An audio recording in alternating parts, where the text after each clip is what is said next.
I used to be the National Security Advisor to the Prime Minister of Israel.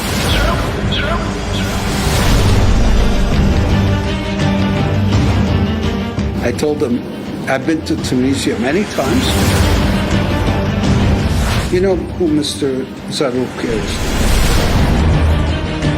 We did the change. We actually caused the change in Sudan.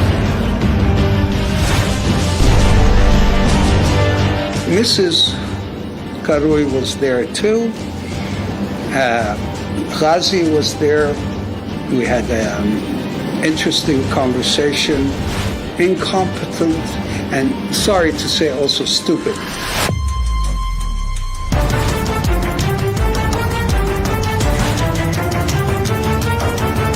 There were two contracts, by the way.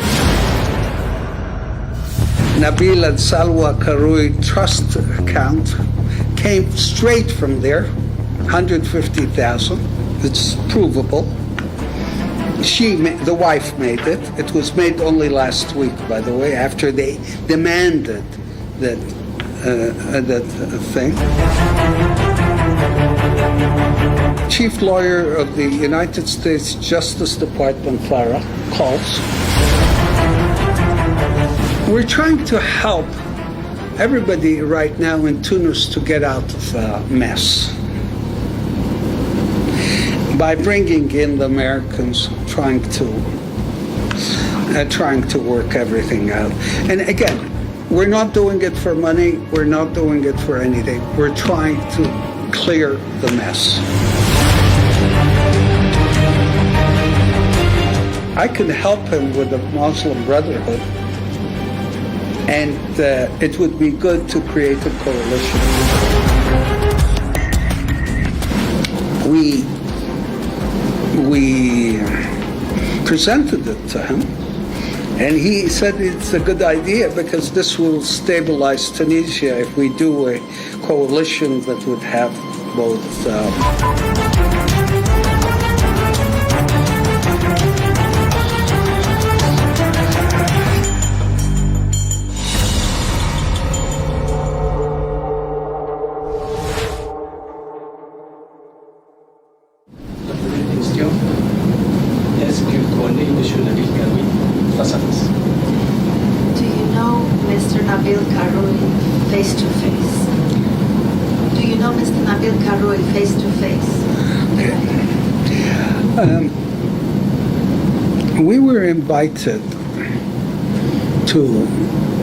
we were invited to go see him by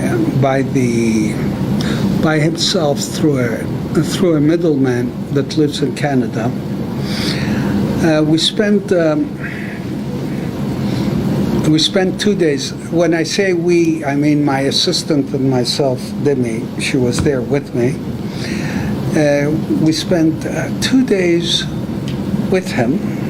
We were staying at the Four Seasons Hotel in Tunisia, and then the first day we met him at a house that he said it's his business center, very nice house on the beach in Tunis, and basically he was sure, 100% sure that he was going to win the election and he's going to become president. And he wanted to hire us, not for the election. He wanted to hire us to help him create a new Tunisia according to him. When I first met him the first day, he was very emotional because he said the anniversary of his son's death was coming up. It was close by and thing.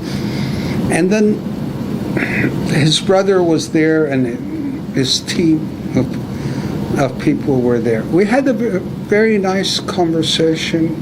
We spent hours together talking about the possibilities of creating his presidency as a peace presidency in the region. He wanted us to put together the warring sides in Libya to bring to Tunis. And he wanted to call it create a peace center in Tunis after his son's name.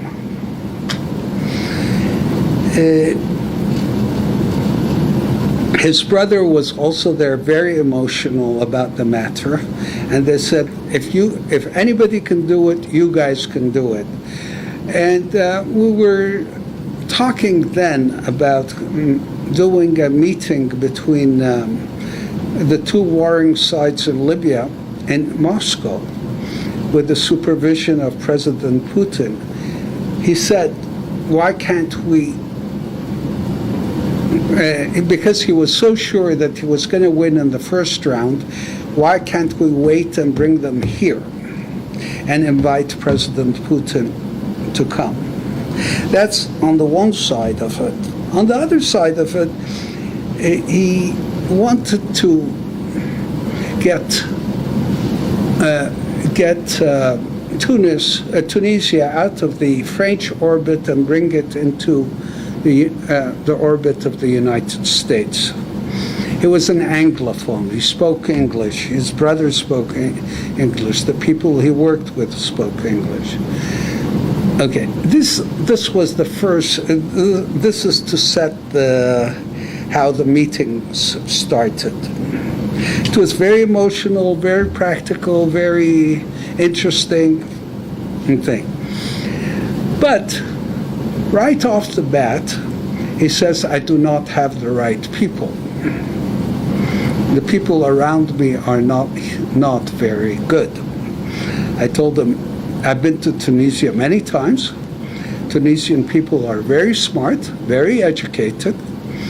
I'm sure we can find a whole team to help you. And that was his thing. And he was impatient to get started. And we were talking about very different subjects that we can work with. That was the first day. Second day, we were invited to his house for dinner. Demi and I were there. That's the day the first contract was signed. There were two contracts, by the way. Il y a un contrat signé par M. Nabeel directly? No, let me explain. The first contract, he wanted it with our UK affiliate. We have a company in England that works with us. It was signed by me, and not by me. It was signed by our UK director on the one side, and by Mr. Yusuf Zarrouk on the other side, who was there with him at the house. They were all together there. You know who Mr. Zarrouk is? Yes. Okay. And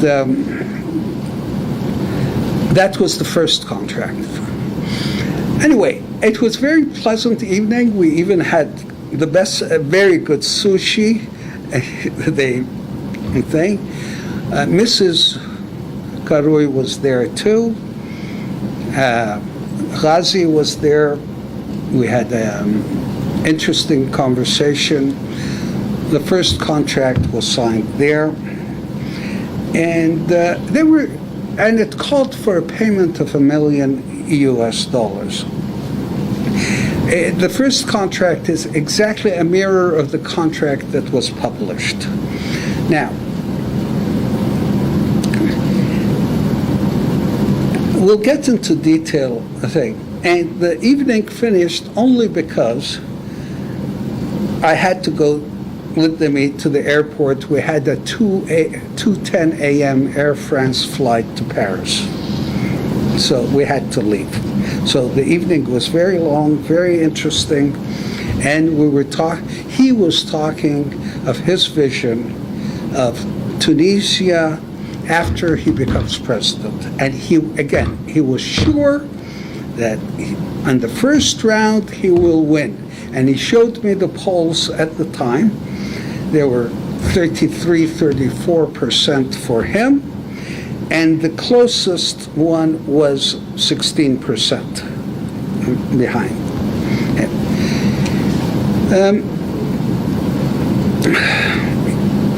But I also explained to him that Tunisia, in my view, is also a conservative country, and I used the word, you should be more Muslim or traditional, yes? But you have to have young people around you, people that know things, but you should also be more traditional, because Tunisia is a traditional country.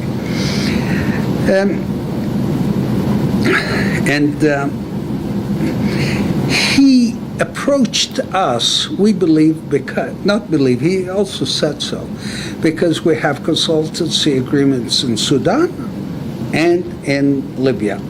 But in Sudan, it was very interesting. At the time, he said, you showed how successful you were in Sudan, because we did the change.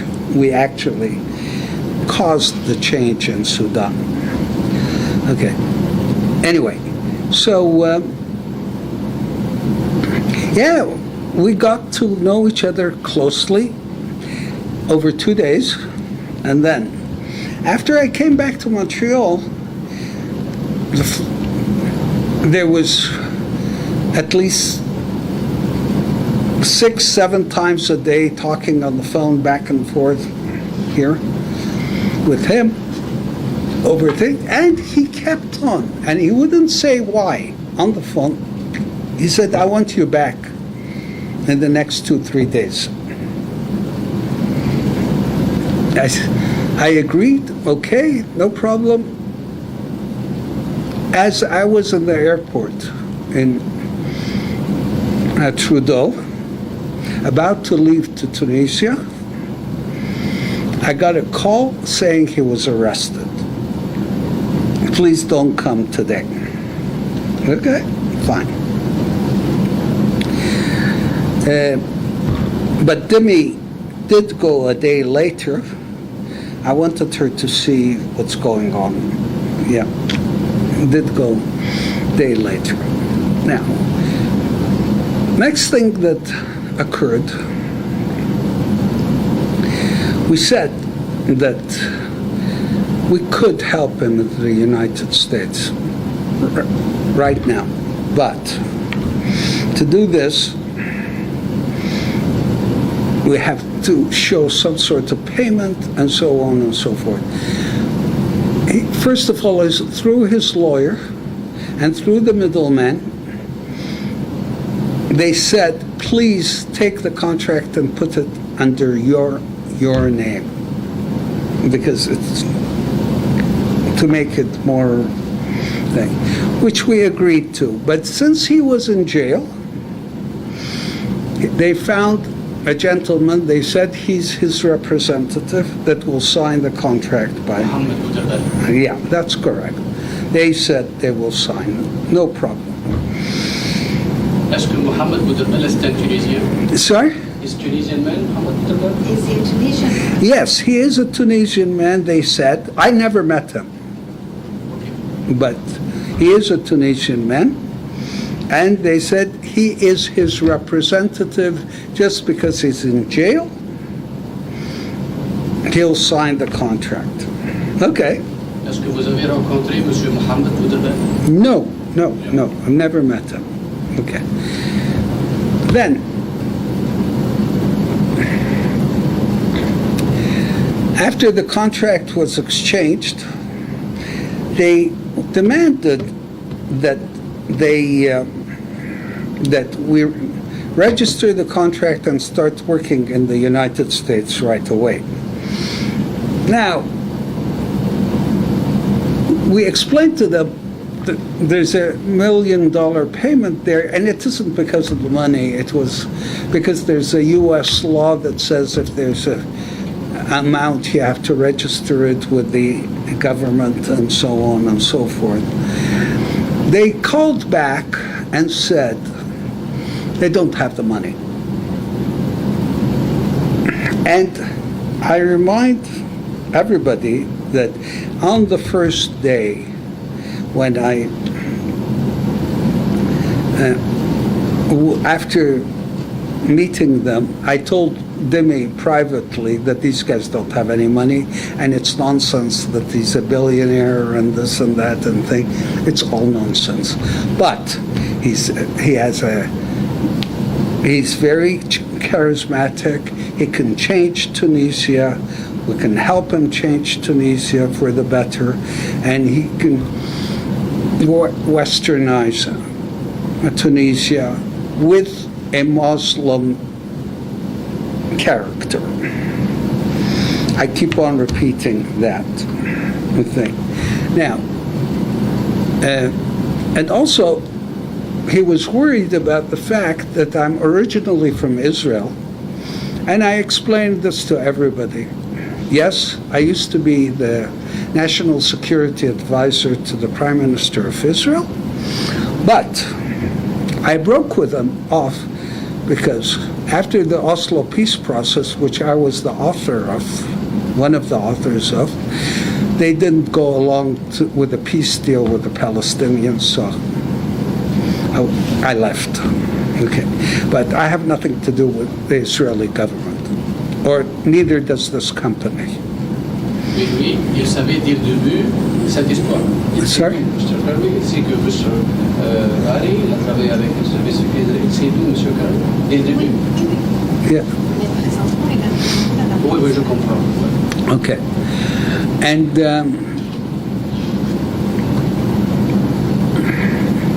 we really were excited to help him change the face of Tunisia. And okay, what they did is they agreed. They said, we have 250,000 to send so you can register. I said, no problem. Send. We'll accept it. We'll go ahead. Est-ce qu'il a payé? They paid 250,000 in 3 payments to our lawyer in the United States. Him. He happens to be here. He didn't come for you. He was here for Another meeting. another meeting. Okay. But he's our lawyer in the United States. And he's also takes the money. He registered the contract with the United States Department of Justice in a unit called FARA. Okay? The second contract, and they demanded that they demanded that it becomes public immediately. They demanded it down from Tunis. Qui a demandé que le contrat soit public? Who demanded the The lawyer and one of his financial people. C'est la loi. Il faut qu'il soit public. De toute façon, Ouais. Okay. And the last time I saw the lawyer was last week in Paris. Which day was it in Paris? I don't remember, but it was last week in Paris. And they were very happy. They said, you should move quickly and thing and so on and so forth. The idea now was to get him an invitation to come to the United States to meet important people in the United States, because that would create pressure to let him out of jail.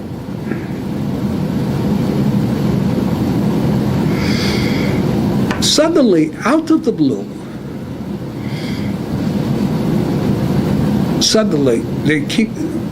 after all this was being done, everything was moving well, they start, this contract is a fraud. This contract never existed.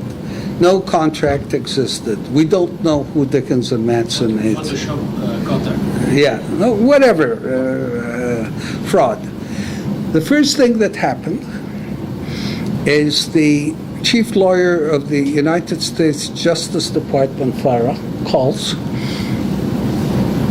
And they know us for many years, and we went through everything with them. They said, okay, thank you. They said, thing. Apparently, when the contract became public, they freaked out. How do you say freaked out in French? Freaked out. They didn't know how, the people around him did not know how to handle it. And I reminded everybody, all the people around him were incompetent. He put a team together quickly because he thought at the time he didn't have time, but they were completely incompetent and, sorry to say, also stupid. By lying like this, they shot themselves in the foot by doing all this. Lying.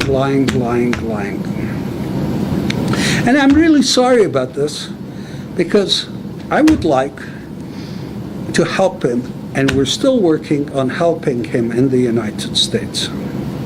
And I told everybody today, they still keep on calling, yes? I told everybody today that if they stop the nonsense, we will continue helping, we will help, and hopefully we might even get a result, okay? But they have to behave, tell the truth, I think, and no matter what the Tunisian government is going to do to them, I think now that the U.S. government is fully aware of what's going on, the truth is the only protection they can have.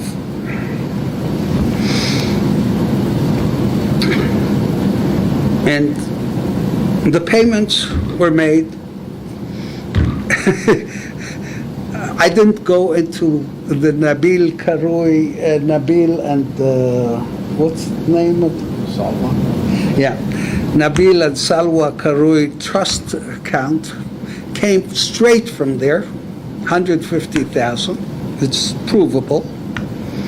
The wife made it. It was made only last week, by the way, after they demanded that thing. Il a reçu de l'argent récemment de la famille la semaine passée, de nom de qui a payé, c'est ça?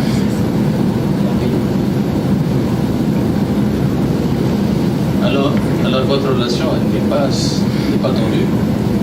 La relation entre M. Karoui et votre compagnie n'est pas vraiment. Il n'y a pas une chicane, même s'il n'a pas. Sorry? Alors la relation elle est encore en cours. Vous n'avez pas rupturé la relation. You haven't ruptured the relationship with them. You're still on an ongoing relationship with them. You know why we're doing this? We're continuing the relationship. We're trying to help everybody right now in Tunis to get out of a mess by bringing in the Americans, trying to work everything out. And again, we're not doing it for money. We're not doing it for anything. We're trying to clear the mess. And I hope we'll be able to help. Il est maintenant en prison et il reste comme quelques jours pour le second. Sorry?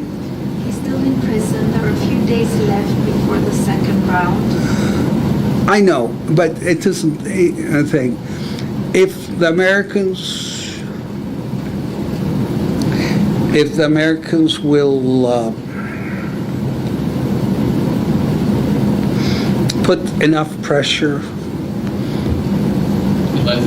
we're looking, things could change. Est-ce que vous avez travaillé pour ça, pour que les Américains font de la pression sur les Tunisiens pour qu'ils le libèrent, par exemple? Did you work with Sorry? the Americans to put pressure on the Tunisians to free Mr. Karoui? Also to free him, because that, without freeing him, it would not be a fair election, but also to help clean the mess up. Not me, the American government together with the Tunisian government. And we're trying to do that. We did not cut the relationship. There's nothing really positive for the company, but we would like, yes, it would be positive if Tunisia comes out of this okay.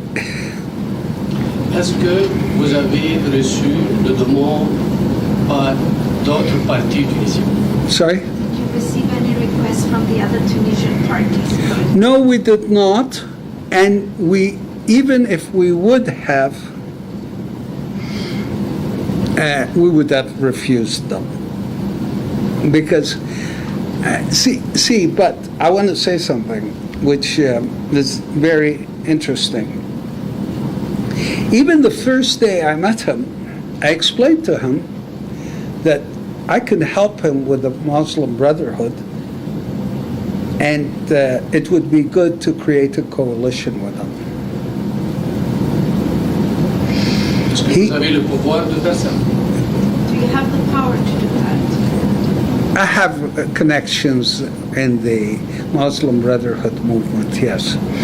And especially the one that starts in Sudan. Okay, just so you know. Okay, but we presented it to him, and he said it's a good idea because this will stabilize Tunisia if we do a coalition that would have both things. And he was sure, 100%, that he would win on the first round. Maintenant, les islamistes, dans les législatives, ils ont pris 57 sièges. Mr. القروي, 40 sièges le deuxième. Yeah. Pensez-vous qu'une coalition It is, peut gouverner?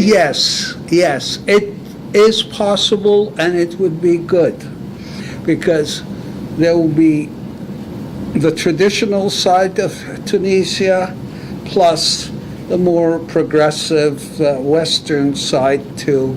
It will make both sides workable, happy.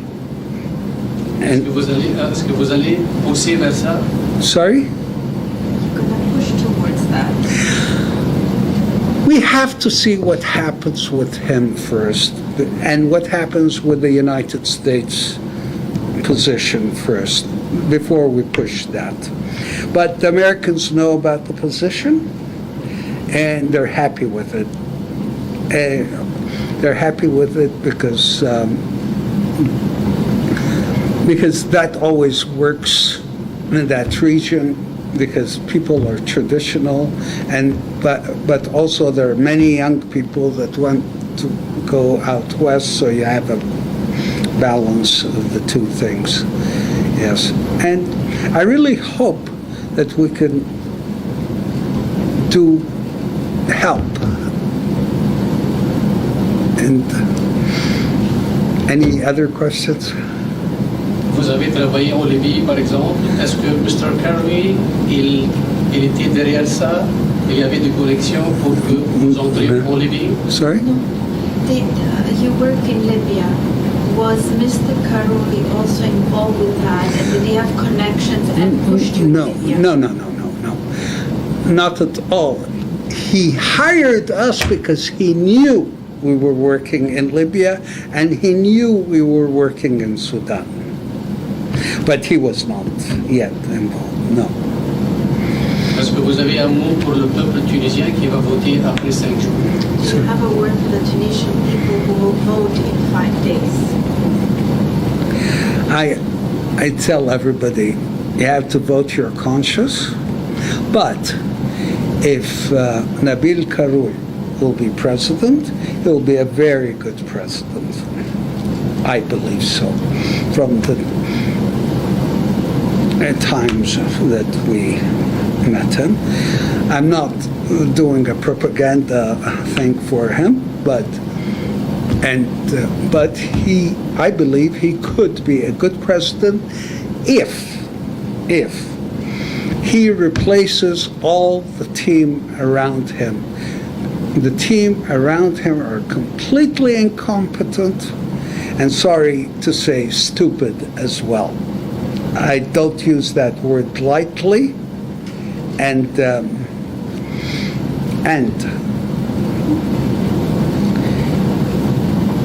they all have to be removed. And he mentioned it to me on the first day we met. And I explained to Tunisian people are smart, they're educated, we can look for young people from both sides of the thing. There's no problem. But I don't know how he was able to, he picked one after the other that are thing. Merci pour l'interview. C'était le peuple tunisien, il attend que vous parlez. Enfin, maintenant que vous avez parlé, il va connaître beaucoup de choses. Parce qu'il y avait des choses ambiguës, floues, des dits, des contre-dits. Maintenant, je crois que la réalité elle est là. Et chacun va choisir qu'est-ce qu'il veut et le président qu'il veut. Thank you very much. Okay.